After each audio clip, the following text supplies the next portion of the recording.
talk about fetus, the passenger. And so we have some single shots and you'll be able to see the position of the baby. So remember, vertex is head down, that's the normal position. Transverse is across, and then breech is where the bottom is first and the head is first. So those transverse and breech are abnormal positions. Vertex is the position that we want to see. And when we're doing an assessment for our baby, we will never have a patient come in prenatal. This is one thing that will be done each and every assessment. Every time she comes in, she will have the fetus assessed. So we did talk about, remember, when we're having the fundal height at the umbilicus, that's about 20 weeks. But the first time that we can actually hear the baby is at 10 weeks. And so what we use is a Doppler. This is the primary tool. We put gel right here on the Doppler.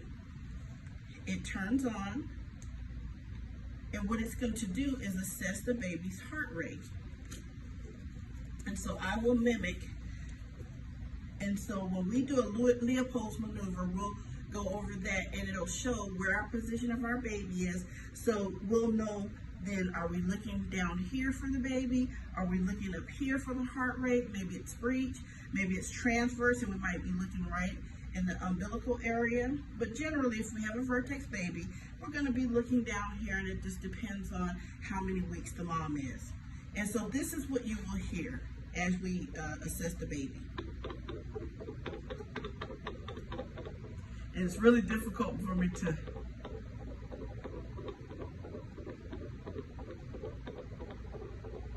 and so that's what we hear. We want to have a heartbeat of 110 to 160. If we hear this, that's tachycardia, just the same as an adult patient, tachycardia. If we hear this, that's bradycardia, that we don't want to hear. So we want to hear it in the 110 to 160. We will put the gel on and we'll listen.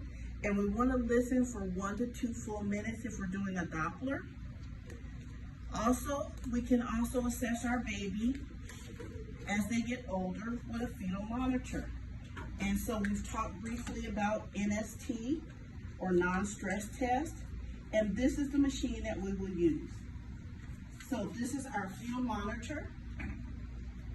It has 2 parts. One is ultrasound, that's for the fetal. TOCO, which is for the contraction. And so if you remember, TOCO has a C in it, so that one is for contractions. Ultrasound, you think about ultrasound for a baby, that's the one for the fetus. The difference is, you can see TOCO here, the TOCO has a little button on it. And so as this button is indented in with a contraction, it mimics the contractions on the fetal monitor strip. The ultrasound is flat, also using gel, and so we put the gel here, and again, we're going to position it right where we think the baby was, or if we've already done a Doppler, we're going to put it right there, and we use our straps to strap them in place, and then we want to go to the top of the fundus, and that's the hardest part of the fundus that we're going to feel, and that's where we would place our TOCO. And so then we're going to do a non-stress test, or an NST. It needs to be for a minimum of 20 minutes to be able to elicit the response that we want to have from a baby. Also, with our fetal monitoring, we do have the capability of doing blood pressure and O2 sat for our mom. So it's pretty all-encompassing. And this is a fetal monitor strip, comes on a paper, and so once you get your patient on and strapped on, it begins to read out. And so this is what a fetal monitor strip would look like. And so the top is the fetus, and the bottom is the contraction.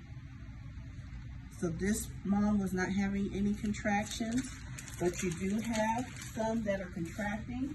And so this is what a contraction would look like. They look just like little mountains.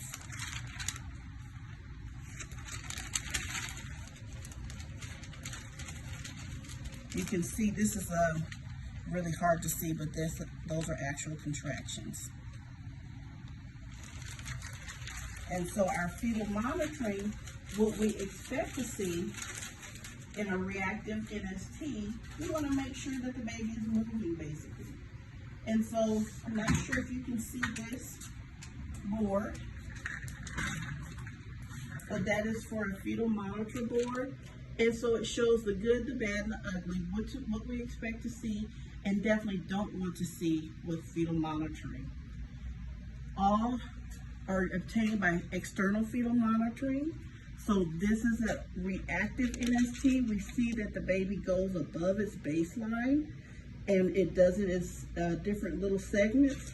Perfect, that's what we want to see. Early decelerations is where the baseline is maybe 150. Then we have a little drop, but it's along with the contraction. That's okay. And you can see it's in green. Reactive is in green. We're okay with that.